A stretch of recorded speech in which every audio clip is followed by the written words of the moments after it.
This is the Wheel of Time Spoilers podcast. Your hosts are Seth Jacobson and Patrick Heiler. Hi, I'm Seth. And I'm Patrick.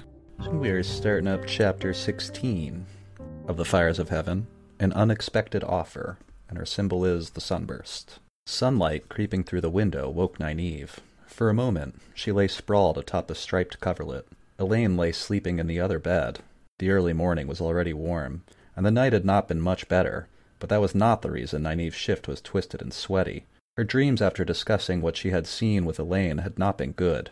In most, she had been back in the tower, being dragged before the Amyrlin, who was sometimes Elaida and sometimes Moghedien. In some, Rand had been lying beside the Amyrlin's writing table like a dog, collared and leashed and muzzled. The dreams about Egwene had been as bad in a way. Boiled cat fern and powdered maven's leaf tasted just as bad in a dream as they did awake. Making her way to the washstand, she cleansed her face and scrubbed her teeth with salt and soda. The water was not hot, but it could not be called cool either. The sodden shift she stripped off and dug a fresh one from one of her chests, along with a hairbrush and a mirror. Peering at her own image, she regretted undoing her braid for comfort. It had not helped, and now her hair hung in a tangle to her waist. Sitting down on the chest, she laboriously worked the knots out, then began giving her hair its 100 strokes.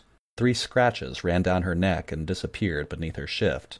They were not as red as they might have been, thanks to an ointment of heal-all taken from the Makura woman. She had told Elayne they came from brambles. Foolish. She suspected that Elayne knew it was not true, despite her tale of looking about the tower grounds after Egwene left, but she had been too upset to think straight. She had snapped at the other woman several times, for no reason except that she was thinking about her unfair treatment by Melaine and Egwene. Not that it doesn't do her good to be reminded she's not the daughter heir here. Still, it was none of the girl's fault. She would have to make it up to her. In the mirror, she saw Elayne rise and begin washing. "I still think my plan is best," the girl said, scrubbing her face. Her raven-dyed hair did not seem to have one snarl, despite her curls. "We could be in Tyr much more quickly my way." Her plan was to abandon the coach once they reached the Eldar, at some small village where there would not likely be many White Cloaks, and, just as important, no eyes and ears for the tower. There, they would take a riverboat down to Ebu Dar, where they could find a ship to Tyr. That they had to go to Tyr was no longer in doubt. Tar Valon they would avoid at all cost. "How long before a boat stops where we are?" Nynaeve said patiently. She had thought this was all settled before they went to sleep. It had been, to her mind. "You yourself said that every boat might not stop. And how long do we wait in Ebu Dar before we find a ship for Tyr?" Putting the brush down, she began remaking her braid. "The villagers hang out a flag if they want a boat to put in, and most will. There are always ships for anywhere in a seaport the size of Ebu Dar." As if the girl had ever been in a seaport of any size before leaving the tower with Nynaeve, Elayne always thought that whatever she had not learned of the world as daughter heir of Andor, she had learned in the tower, even after plenty of proof to the contrary. And how dare she put on that forbearing tone with her? "We are not likely to find the gathering of blues on a ship, Elayne." Her own plan was to stick with the coach, cross the rest of Amadisha, then Altara and Murundi, to Far Madding and the hills of Kintara, and over the plains of Moredo to Tyr. It would certainly take longer, but aside from the chance of finding that gathering somehow, coaches very rarely sank. She could swim, but she was not comfortable with land completely out of sight. I let that run a little long because I wanted everyone to hear their plans that they're arguing about. Right, all the various kind of give us things context. they could be doing. Of course, they don't do either of those things. Well, Galad does throw a bit of a wrench into their plans. Yeah. Oh, Galad. So we get an answer for exactly what was in that foul-tasting brew that Egwene tried to make for her. Boiled cat fern and powdered maven's leaf. Yeah. No idea what the real world equivalents are, but sounds like they taste terrible. And then we see her scrub her teeth with salt and soda. And I always wanted to ask, what do they mean when they say soda? I wondered about it too, and I wondered if she meant baking or if they soda? Meant, yeah. That was sort of my assumption, but do they have baking soda? I would think we would have heard about like mineral water if they had that. Right, totally. So it's probably, is it Coke? Is it It's Dr. Pepper. Oh, Mr. Sure. Pibb? Okay. It's not Mountain Dew, Agonor. Elayne asks Nynaeve if she remembers the name yet, the name that she glimpsed for just a moment in Elaida's study. As we all know, it's Salidar. Salidara, or Salidar, yeah. Which actually does get mentioned here in a second by Thom. I'm not sure if it's in this chapter or the next one. But he's talking about Pedron Nile, and Pedron Nile is claimed a strip of land from Ebudar to Salidar. And he mentions that, which I thought was pretty funny. So the big argument is, like, do we take a boat or do we go overland? And of course Nynaeve is arguing for overland. Mostly because she hates sailing, I think. I do too. And she's like, it's not because I don't like boats, except it's, because she doesn't like boats. Yeah. That's exactly what it is. This is one of those situations where if she just said what she actually meant, this would probably all be cleared up. Right. Like, if she could just be like, yeah, Elayne, that would be faster, but I'd really rather not puke for days and days. Right. Elayne would probably be like, okay, yeah, that's fair. No, all right. We'll take the other way. Or she might be like, suck it up, you wimp. Like, it's also entirely a possible response from Elayne. Her stomach did not like boats. Not that that had influenced her decision, of course. Just love her internal hypocrisy. It's what makes her human. Yeah. She probably believes that stuff too. Oh yeah, I think I think everybody does. We all lie to ourselves. We're really, really good at lying to ourselves. They go down to the common room and they play their parts. And of course, Nynaeve is like, "Why is she acting so haughty?" And it's because she's supposed to. Because she's acting like a noble. She's supposed to be acting like the noble woman, right? And she's like, "I'm surprised it doesn't get us kicked out." And it's like, yeah, I mean, that's. I'd like to speak to your manager attitude really should get you thrown out pretty much everywhere, but nope, customers act like nobles all the goddamn time. She just happens to be one. And supposed to be one. Supposed to be playing one, at least. That's true, yeah. I don't know why Karen became the default name for that lady, but it did. Here, as they're eating breakfast, I have never forgotten this line, and I don't know why. I've totally talked about it on the podcast before, I'm sure of it. As Nynaeve sees strawberries for the first time. Yeah, I do remember you talking about this. Yeah. Some sort of red things that's the serving girl called strawberries. Though they looked like no berry that Nynaeve had ever seen, they certainly did not taste anything like straw, especially with the clotted cream spooned on top. She's just perplexed. And the clotted cream is just... Why do they call them strawberries? They don't taste like straw. We've got blueberries, why not red berries? Right. Yeah, it doesn't make any sense. And they don't look like berries. They got these weird seeds on the outside. That's fucked up. Like, berries don't have seeds on the outside. They're not berries with seeds on the outside. That's like the definition of a berry. Why are they called strawberries? Clotted cream is cooked. It's its own thing. I'm not familiar with clotted cream. Down the food rabbit hole. In Old English, streelbierge meant, or something like that, meant earthberry.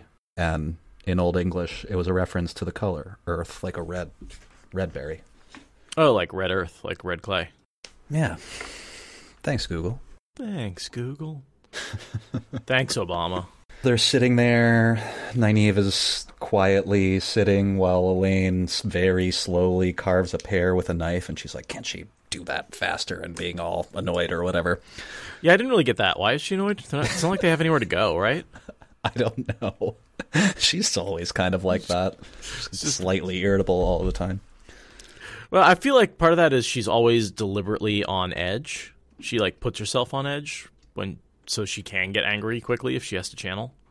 Yeah, I buy it or maybe that she's even doing that kind of unconsciously. Mm-hmm.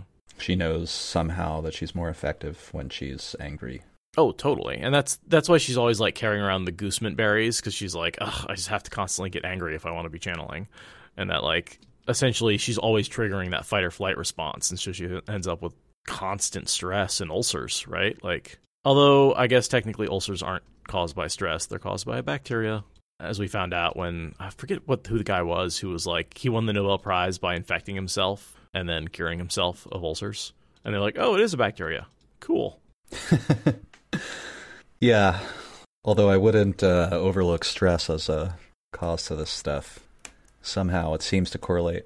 It certainly lowers stress affects your body's ability to fight off infection, and ulcers being an infection, being stressed makes it more likely that your body will fail to fight off the bacteria that causes ulcers. But a good antibiotic will take care of that for you. So if you have ulcers, take an antibiotic. Crazy.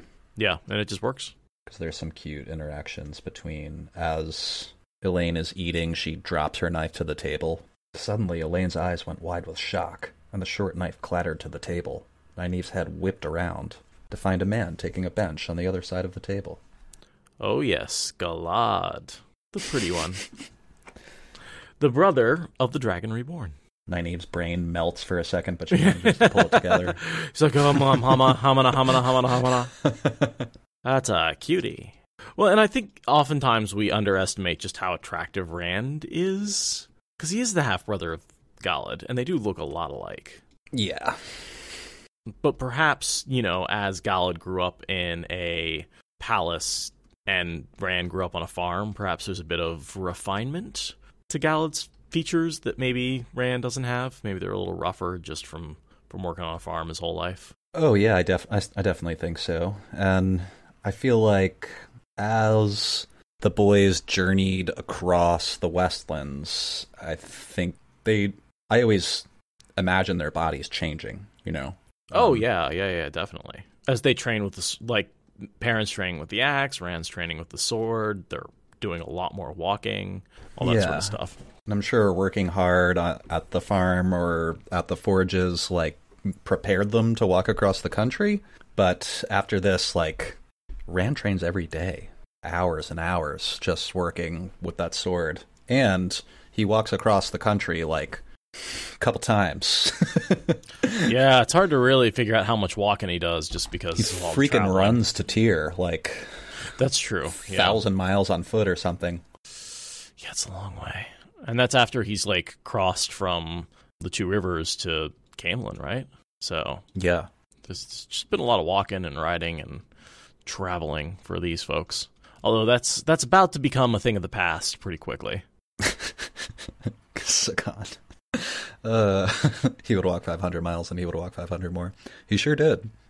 But I always kind of imagine when Rand comes back out of the waste, he's changed. And I mean, he is in a lot of ways, but I'm talking specifically about his body. I suppose he's not really in the waste for all that long, a month or two. Yeah, I guess so. Yeah. But he is training a good chunk of that. It's, we've gone past the point where a bunch of time has passed, right? I think the biggest chunk of time that passes is when they're up in the mountains after Falma. That's 3-4 months. And that's where Rand is stuck in the mountains doing nothing but training with Lan and arguing with Moraine. So that's the time where I would see a huge amount of upper body strength and real change there. Some of that may be starting in Faldara when he's training with Lan on the tower and stuff like that in the beginning of the second book. But in any case, Galad shows up, who has also been training with the sword his whole life, so I'm sure he's in great shape, which is basically my point. And has never had a fucking hard day in his life. Well, yeah, I mean, not in the same way that Rand maybe has. I'm sure this kid trained really hard, but he was also had trainers. And servants. People and, that work, yeah. Yes. He never, made his own meals or milked his own cows or, did any of that. But he was, I wonder how much, because we talk about Terengil's training. He was really the only one who got trained by Terengil, and that does seem to have affected his attitude a little bit. Terengil seemed to see things as much more black and white, I think, than some of the other adults in his life. And so I wonder how much of that doing the right thing at all costs comes down from Terengil. I would expect not. I mean, Terengil's dead because he conspired to kill Moraine, and Thom killed him, right? Well, yeah. But that's always because he thought he deserved the power. It's not so much, that's a weird contradiction of he felt he deserved it, so maybe it was justified in his own head. And that's really what makes, I think, Galad dangerous, is that, if he can justify it as, quote-unquote, the right thing in his own head, he'll do it. Yes.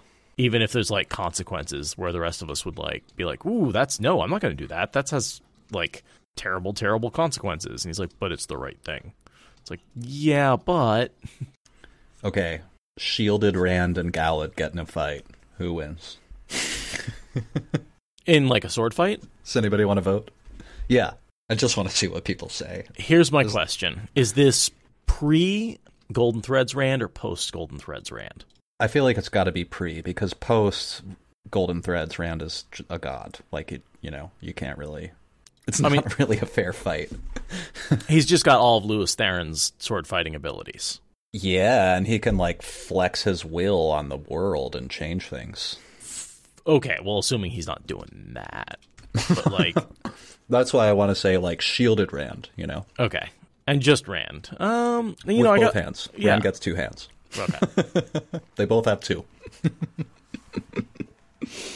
Well, hell, Matt was able to take Galad and Gawain down with just a staff, so, That is true. Well, Rand versus Matt. Who wins? There's no way to tell. It's just fun to think about. Does everybody get 2 hands and 2 eyes? Yes, everybody is fully intact. Everybody's saying that. Oh, I know, Obi. They would never actually fight each other. I mean, the closest they come is the verbal competition where it's like, yeah, well, I rescued Moraine. The closest they get to, like, quote-unquote fighting. Rand's like, I cleansed Sidene, and Matt's like, yeah, I don't really see how that's important. That's the big deal there. No one really sees how that's important. Even the Ashaman are like, oh, great, yeah, I guess we don't really owe the dragon anything. All he did was cleanse Sidene for us. Make us not all die horribly. Yeah. No big deal. But no, we don't really owe him anything, I guess. Well. Freaking Black Tower. I'm going to bring it back. No! Galad shows up. We've been trying to go on that for a while. Sits on the bench wearing the White Cloak uniform. Elayne's like, what are you doing here and why are you wearing that? We don't wear white after Labor Day, Galad. Jeez.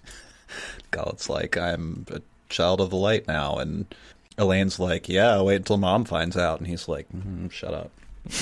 He's like, well, she doesn't really like Aes Sedai these days anyway, so maybe she'd be okay with it. But he also, like, was deliberately being like, I'm not telling her. He's like, have you told him? He's like, no, I haven't had time to write the letter yet. And it's like, how long does it take to write a letter? Not long. He's just definitely been keeping that from his mother because he's afraid of what she thinks. Galad also asks after Egwene, and he basically just says, like, is she okay? Would you tell me where she is? And by the way, I'm totally into her, and so is Galad. Elayne says, no, we will not tell you where she is. Right. Thanks, goodbye. Nope, and you just don't get to know. Sorry.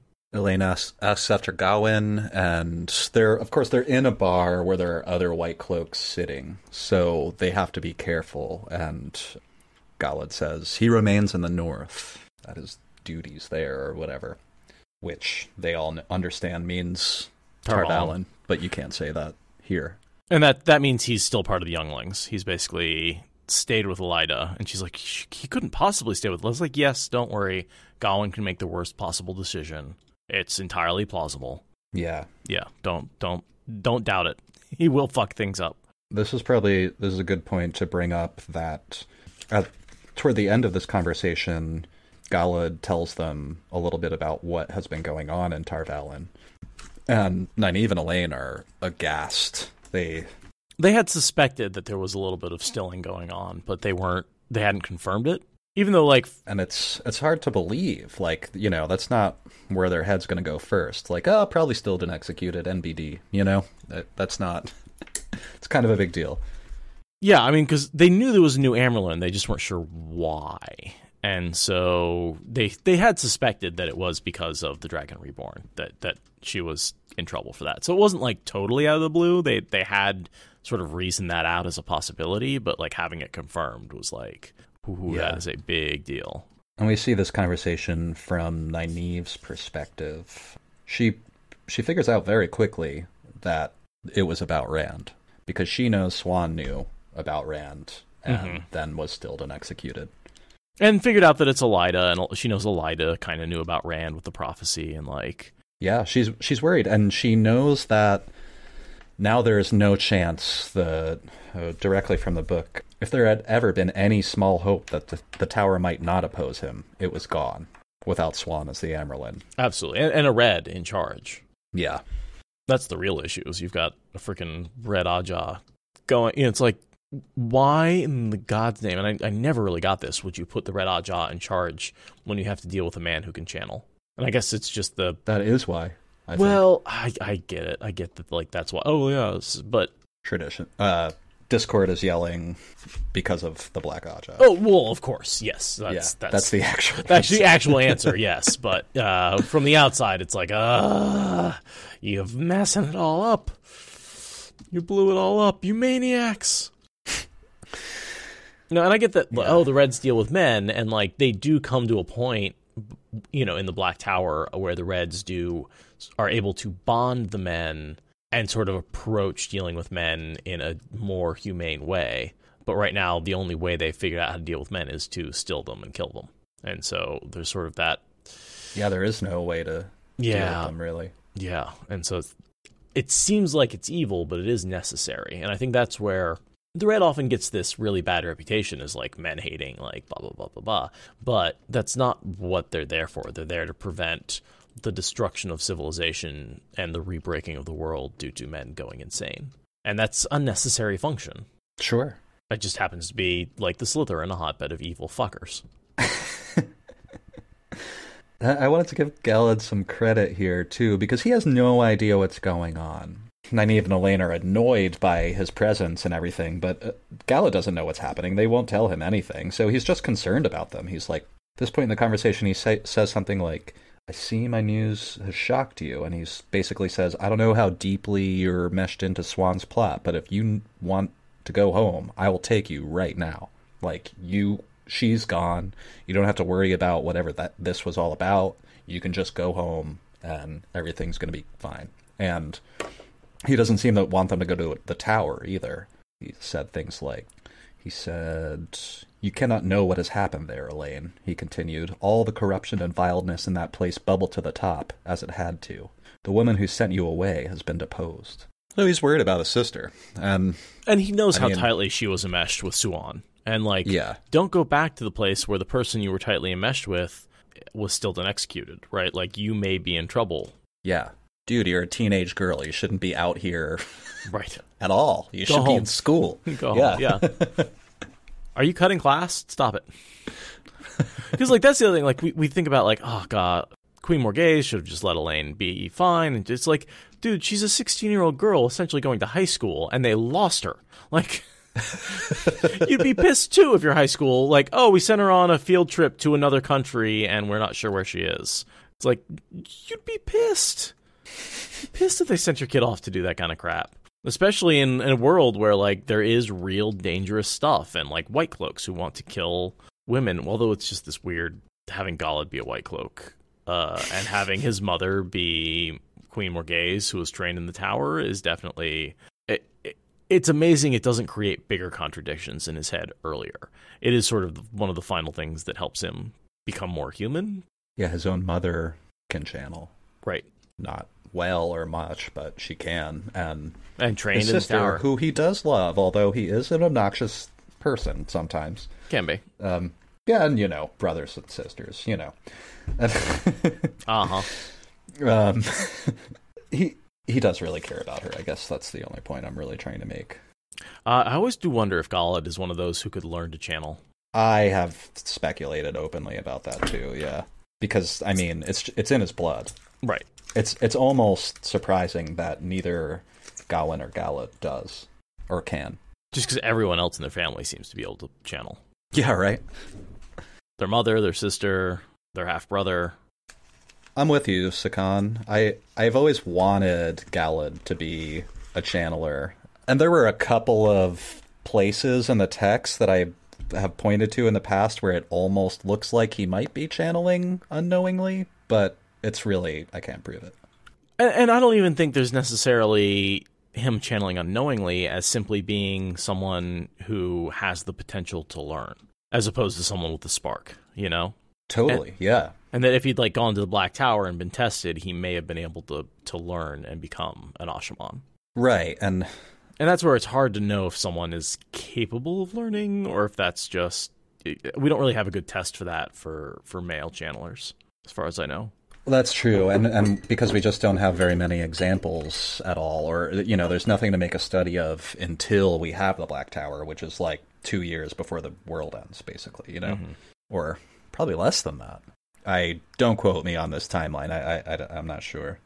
Well, I always think of it as about 2 years from the beginning of Eye of the World to the last battle. And then the last battle gets all timey-wimey because time changes. Timey-wimey? Yeah, I mean, because, like, the closer you are to the boar, the longer it takes. And it's like, we get hints. I was just reading through that, like, months go by in some areas of Ran land while Ran is spending, like, 12 hours in the boar, if that, or a couple hours in the boar. So it does seem to be that, like, really far away from the boar, months may go by during the last battle, whereas Rand is clearly only, there's a couple of weeks in the beginning before he enters the boar, but once he's actually in there, like, yeah, it seems like some shit takes a while. Yeah. It's hard to say, yes, everything takes exactly this long, because time is different depending on where you are in the last battle. A reminder that Elayne's hair is dyed black, which is unusual and makes her very hard to pick out. Yes, but both of them, I think, Nynaeve and... Well, Nynaeve's hair was always dark. She just unbraided it. Oh, well, I thought they dyed it black. Oh, okay. So they both dyed their hair black. Although, I guess, now that I'm thinking about it, I can't think of a time when Nynaeve's hair is described like the color. We know it's long, we know it's dark, but that's all we know. I always imagined it as like a dark brown. Yeah, me too. But it could very well be black. And I didn't recall reading that Nynaeve dyed her hair. I know Elayne did. Elayne says she'll think on Galad's offer. Lie. Says, Nana, I need you upstairs. Nana being Nynaeve. And she, like, signals to the innkeeper and says, I will also require my driver and footman immediately. Nana will pay you. And Elayne just, like, storms up to her room. When Nynaeve catches up with her, she says, we have to go now. Yeah, she's totally putting off Galad to be like, yeah, I'll think about it. Run! And she breaks it down pretty well. I'm not sure if he would have ever turned her over to the White Cloaks. Like, I don't think so, because it would mean her death. Right? Like, I think she's a little paranoid about him. Now, I think it's necessary that they hide because Moghedien's looking for them, and they should have been hiding way better than they have been at this point. And I think the fact that Galad comes after them saves their asses from Moghedien finding them and killing them. But at the same time, like, I don't think Galad would have turned them over to the White Cloaks. I could be wrong about that, though. Yeah, I'm not sure. Right this minute, wherever he is, Galad is puzzling over something he may never have faced before. Two things that are right, but opposite. To his mind, it is right to tie me to a pack horse if necessary and haul me to Mother, to solve her worries and save me from becoming Aes Sedai, whatever I want. And it is also right to turn us in to the White Cloaks, or the army, or both. This is the law in Amadisha, and White Cloak law too. And she goes on and explains, like, Aes Sedai are outlawed here, and that's the law. Yeah, so he has to follow the law. As soon as she saw Galad, she embraced Saidar and held it that whole time, because she didn't know what was going to happen. Mm-hmm. It was essentially like grabbing a gun and holding on to it the entire time, like under the table, and being ready to pull the trigger. And it's like, but he's your brother. And it's like, yeah, don't care. Yeah. Well, we get this thing again where Nynaeve says, but he's your brother. Like, surely you're exaggerating a little. And Elaine's like, he is not my brother. Yes, he is. Dripping venom. You should say that about Gawain more than you should say about Galad. Jesus. More ashamed with that brother. I can kind of get how intolerable he must have been to live with while they were kids, you know? Sure, but Elaine's insistence she seems so nice and kind, except when it comes to this one brother that she just fucking hates. And it's like, man, talk about childhood, like, vendetta hanging out for a long, long time. Yeah, a little latent resentment. Yeah, something's going on there. I think that's pretty much what's happening. Fair enough. Thom shows up, and Elayne is ruffled, obviously, and she says, we have to leave immediately. Anxiety filled her voice. Galad is here. You must remember what a monster he was as a child. Well, he's no better grown, and he's a White Cloak. Besides, he could... The words seemed to catch in her throat. She stared at Thom. She just admitted that she remembers who Thom is. Right. He's like, you remembered him as a child, right? And it's like, I thought you didn't remember that I remembered. I know that you know that you know that I know that you knew Galad. Wait, what? I got lost there. Elayne says, do you think he recognized you? And Thom says, no, 15 years changes a man more than it does a boy. Elayne, I thought you had forgotten. I wouldn't necessarily agree with Thom on that. 15 years, like, men 15 years later can be the same, but, like, a little older and a little grayer. Whereas, like, boys change into completely different, like, kids change into completely different people. They change into adults. So that was always weird. That was always a weird line to me, and one that I always thought was like, I think you're wrong about that one, Thom. Yeah, and I don't see why anyone would remember. It's surprising that Elayne even can. She was a baby. Although I guess Galad he's a few years older, but I would say he's more likely to remember than Elayne is. But yeah, and at the same time, you know, if I ran into like one of my mother's friends that I met when I was 7, I don't think I would remember them at all. No. You know what I mean? But he was a little more than his mother's friend. I don't think I would pick them out in a crowd. Yeah, that's true. I mean, after his father died, like, and he remembers his father, so he certainly remembers his father died, and after that, Thom was his mother's lover. So also, in real life, I'm terrible at this game, so I may be underestimating everybody else's ability. Like, I met someone yesterday and won't remember them today. It's true. Every once in a while I get a repeat customer and it's like, remember me? And I'm like, no, sorry, really don't. I end up apologizing like that quite a bit. Yeah. Like, I'm so sorry, my day is full of rapid fire interactions that I don't remember 10 minutes later. Or can barely, you know. So they're talking about how to leave without being discovered, without being seen. And meanwhile, like, Nynaeve and Julian are like, what the fuck is going on between those two? Elayne explains in a bit. Why are you pulling his mustaches? That's weird. All right. This is where Thom says, basically, Elayne asks Thom why she thinks King Elrond took that strip of land that you mentioned earlier. Mm-hmm. And Thom says, oh no, it wasn't the king. This is Pedron Niall. Elrond does what he's told, usually, though he and Niall make out that it isn't so. Most of those villages have been empty since the White Cloak War, what the children call the Troubles. Niall was the general in the field then, and I doubt he's ever given up wanting Altara. If he controls both banks of the Eldar, he can squeeze the river trade to Ibudar, and if he can crack Ibudar, the rest of Altara will trickle into his hands. Which is clever. Yeah, and if he hadn't been killed by Omerna, he may have actually pulled it off. But when Thom says Saladar, yes, I don't think that jogs their memory until later, right? Not really. Nynaeve doesn't get it right away, but this is the word she's been trying to remember for like a couple days. And after he says that, because this is all from Nynaeve's perspective, in the narration, there had been something in what he said that tickled her memory, but she could not say what or why. In any case, there's no time for lectures on relations between Amadisha and Altara. So she kind of dismisses it.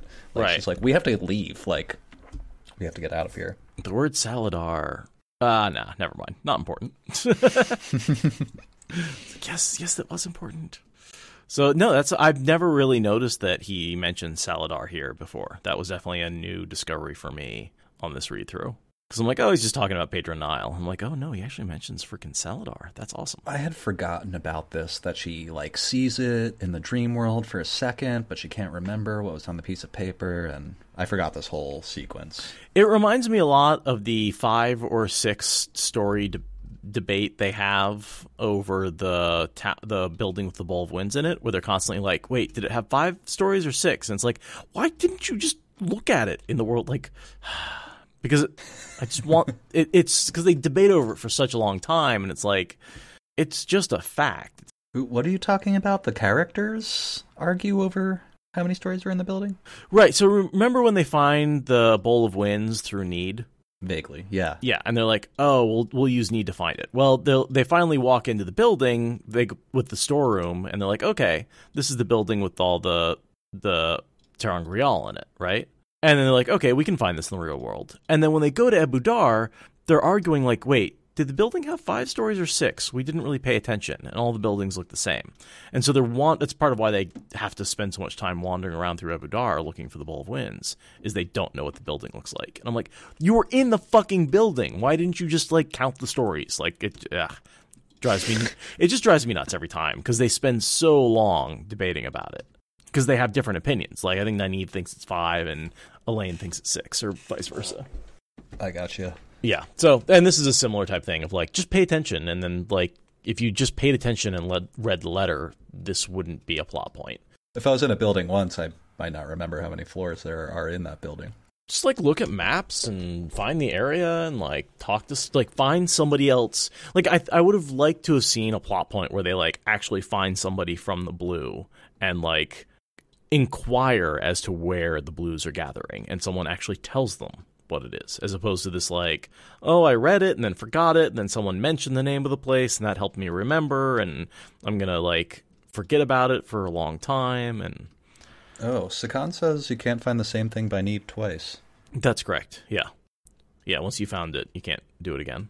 I had forgotten that thing about need. You can only do it once. Or maybe I never knew it. Always learning.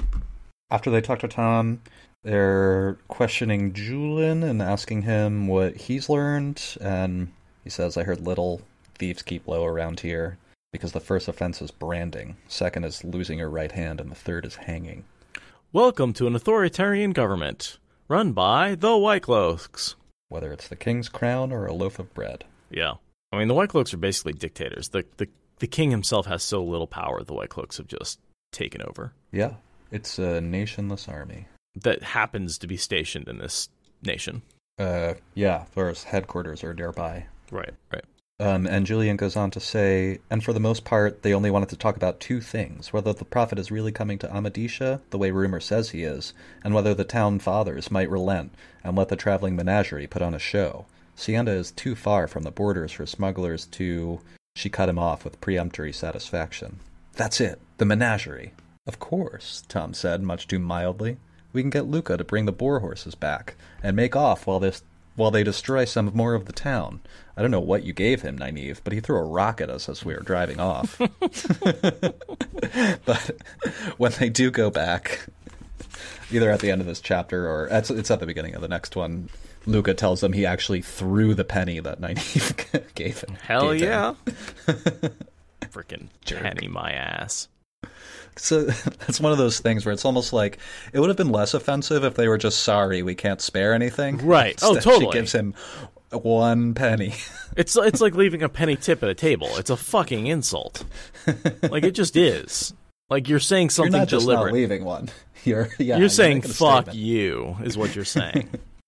And of course they have to go back and ask this guy for a favor. Right. Well, not so much a favor really, because they give him a bunch of money, or say they will anyway. No, I mean, yeah, they give him a bunch of money. I mean, eventually in the end. Doesn't he turn down a fair amount of it? Or is that... No, not Val and Luca. He is notoriously cheap, I remember. I haven't read this section in quite a while. This is going to be fun. The circus is an interesting section. It's a lot of conversation going on and a lot of sort of political background wills, and it's just a fun little... We get Eludra back. I'm excited about that. Elayne agrees. She thinks that's a wonderful idea. Nynaeve sends for some new disguises in a subtle way. There's definitely a period of time when Nynaeve's like, I should have just taken the boat. She looks back on this decision and is like, maybe the boat would have been better. Which, I like that. He's basically saying, like, puking for a couple of weeks doesn't sound so bad. No, not Val and Luca. Would rather be sick for a couple of weeks than deal with all this shit. Well, and I think specifically when dealing with, like, Moghedien and, like, that her tracking them down, she's like, oh, this is dangerous. Yeah, it is. So Nynaeve buys the disguises, or she sends for them, and she tips, like, a serving girl, a waitress, or whatever. And she pays for that night, saying, my lady is, I don't know, not feeling well or something, so we'll be staying here for the evening, and here's the pay in advance, and don't bother her. Essentially, we don't want, just to prevent them from figuring out that they're leaving. Yeah. Just saying, hey, just don't come into the rooms. We want some privacy. So they're sneaking out the back in an effort to prevent the White Cloaks from figuring out where they're going and Galad from following them. But I think later we do hear that Moghediem loses them in this area. Like she was following them up to this point or something like that and loses them in this area. Well, they do a great job at misdirection. Totally. It's too bad we can't say they really did this on purpose, but an opportunity presents itself. Mm-hmm. Almost, and a need comes forward to like, yeah, we need to hide. So they hide. And they happen to be hiding from one person, but it turns out that they really needed to hide from a lot more than just one person. And Elayne and Nynaeve just talk about Thom for a second. And Nynaeve asks, you knew Thom before, and Elayne explains that he was a court bard. There's a cast iron pan reference. They say, oh, they're important but too heavy, so we have to leave them behind. But surely they're important enough that Thom and Juilin will remember to pick up replacement pans. Just a little whole sentence. There's like a whole sentence about cast iron, right? Like it's clear Jordan understood the value of a good cast iron pan. That's all I'm saying. I love how you always get on that. Love cast iron. It's great. Not a better cooking surface out there. But yeah, they have to ditch a bunch of stuff because after this they just put on their like woolen farm wife dresses and tie up a couple of things in blankets and throw them over their backs and get out. So, and essentially send Thom and Juilin to buy anything that they need that's heavy from a wagon, yeah. They can't use the nice coach that they came in on because they might be tracked by that. And they seem to think that nobody else in town really has the cash to own something like that. They stand out, definitely. Yeah. So they have to ditch the whole thing. But send Thom and Juilin to get as many replacements as they can. And for some reason, that line that Nynaeve's like, it costs as much as a house in the Two Rivers. And like she always relates everything back to how much it costs in the Two Rivers, which is like an absurd, like, yeah, that has no relevance to your current life in terms of how much things cost. And everyone's always like, Nynaeve's so fucking cheap. And it's like, yeah, because she thinks of everything as should cost the same. Yeah, she grew up her whole life never leaving like a 50-mile radius of this one place. That's her whole way of understanding the world is all based on the Two Rivers. But I feel like more than the other Two Rivers characters, she really sort of holds on to that perspective. Yeah. That, like, she's older. Not that much older. Not that much older. Well, yeah, and a little more Two Rivers centric, I think. For a long time, she's trying to get the characters back to at least the boys and Egwene back to the Two Rivers long after they've given up on ever returning. She's like, no, you have to go back. And they're like, no, we don't. we're not going. And by the time she finally admits that to herself, she's like already freaking nearly an Aes Sedai and long past the point where she can send anyone back to the Two Rivers. Yeah. Except Perrin, but he doesn't really go back as him. He goes back as king. Everything changes. That is true. Well, especially here. I suppose he must have been like a second father to you, Nynaeve said carefully. She pretended to concentrate on her own packing. Thom had certainly been looking at the girl that way. It explained so much.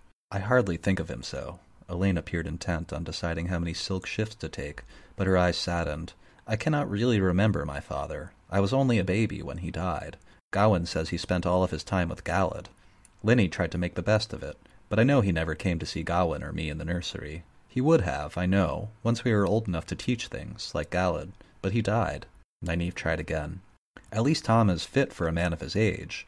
We'd be in a fine fix if he suffered from stiff joints. Old men often do. He could still do backflips if not for his limp, and I don't care if he does limp. He's intelligent and knowledgeable about the world. He is gentle, and yet I feel quite safe with him. I don't think I should tell him that. He tries to protect me enough as it is. With a sigh, Nynaeve gave up. For now, at least. Thom might look on Elayne as a daughter, but if the girl kept this up, he just might remember she was not, and then Elayne would find herself in the pickling kettle. Thom is very fond of you, Elayne. Time to shift to some other subject. Are you sure about Galad, Elayne? Are you sure Galad could turn us in? Elayne? The other woman gave a start, wiping a small frown from her face. What? Galad? I'm certain, Nynaeve. If we refuse to let him take us to Caemlyn, that will only make the decision for him. Muttering to herself, Nynaeve pulled a silk riding dress out of her chest. Sometimes she thought the Creator had only made men to cause trouble for women. And women only to cause trouble for men. Nah, plenty of trouble. Yes. Trouble. Yeah, we got. If we were all the same gender, we'd find other things to fight about. Yeah, and Nynaeve's just trying to push the like, oh, Thom, that old decrepit man who can barely stand, and Elayne's like, oh, I think he's cultured. Just love that. He's distinguished. Women often like older men. In that chapter, Nynaeve spent some time in her head thinking about like other cases that she's seen like this, where young women, Yeah, I'd never really get competitive or get into older dudes, which really isn't exceptional at all. I think we can kind of all acknowledge that's usually the way it goes. If people have an age gap, it typically goes in that direction. Yes, but the competing as far as with same-sex couples, anyway. Your mom for like a guy she used to date, that's a weird one. Well, that's what Nynaeve thinks, and that may or may not be true. Yeah, I don't know. I think she feels safe when she's with him, and she respects him and his knowledge and fair experience, and Jesus is saying it's true. So, yeah. It is. Yeah. I mean, okay. Just that. That's not weird for a young woman to go for an older guy. Well, that I've seen. It's the whole like going after a guy who your mother was sleeping with, like the stepdad thing. Like I've seen the porn, but I didn't think it was a thing in real life. Oh gosh. Well, I'm looking at this as like, I don't think Elayne is serious. Like, I don't think that she's actually trying to sleep with Thom. But there is like a little bit of kind of, I don't know how to put this. Ferengi says she's trying to prove that she can. Maybe to herself. And I think also... Do you measure up type situation? Like, do I measure up against my mother type situation? Yeah, and I would say almost certainly that if that is what's happening, she's not conscious that she's doing that. You know what I mean? Right. She just has this bit of desire, and why not, and, And Rand is very far away. Oh, the girls are just totally disagreeing with me on that one. Saying, nope, she knows exactly what she's doing. Okay. Yeah, she does. I don't know. I saw it as kind of, she may be really well educated and well trained and powerful and all of that, but she's, what, a 17-year-old girl? The most you know what I mean? Rational How much of creatures.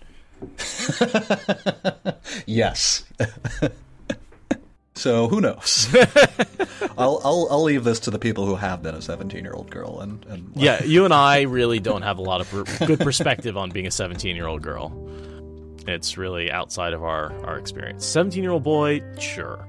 17-year-old girl, not so much. I totally agree with you, Leia. I feel like that's what's happening, and she's experimenting with her sexual influence. She's becoming aware of how she can affect the world in that way. And the men around her. I think that's a lot of people's teenage years. You're just learning that, I'm not a kid anymore. Everything's different now. Yeah, you have an adult body for the first time. That's a whole These different thing. These are the new rules to the world that I live in. Yeah. Mm-hmm. This is how things work.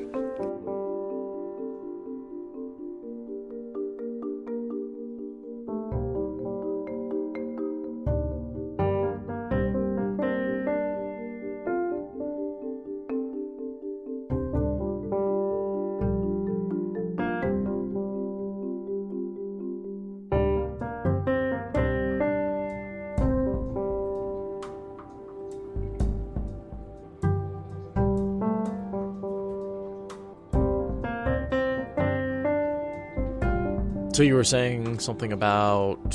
Oh yeah, how I haven't gone on one of my big bike rides in quite a while. Just been busy, but I have been keeping up currently with my running schedule. So awesome. Yeah, and if I stick to this schedule, I should be ready to run a marathon in like a couple of months, but not at any kind of like, self-respecting runner speed, just complete it. Right.